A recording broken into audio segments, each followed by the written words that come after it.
गोपाळने 15,000 रुपये रक्कम दर साल दर शेकडा 12 दराने 5 वर्ष मुदतीसाठी व्याजाने घेतली तर त्याला एकूण किती सरळ व्याज द्यावे लागेल विचारले। हा मुंबई पोलीस 2023 चा आलेला प्रश्न आहे। आता सरळ व्याजाचे सूत्र काय आहे? सरळ व्याज बरोबर काय असतं?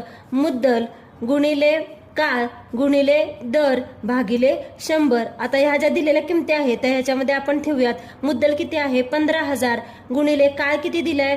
5 वर्ष, मग ते आपण इथे पुट करूया व्हॅल्यू, आणि दर किती आहे? 12 भागिले 100। आता या 2 झिरोला हे 2 झिरो कॅन्सल झाले, म्हणजे काय राहिलं? 150 गुणिले 12 पंचे किती? 60। आता ह्यांचा गुणाकार करूया।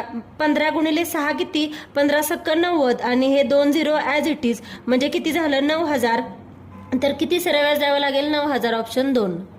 गोपाळने 15,000 रुपये रक्कम दर साल दर शेकडा 12 दराने 5 वर्ष मुदतीसाठी व्याजाने घेतली तर त्याला एकूण किती सरळ व्याज द्यावे लागेल विचारले। हा मुंबई पोलीस 2023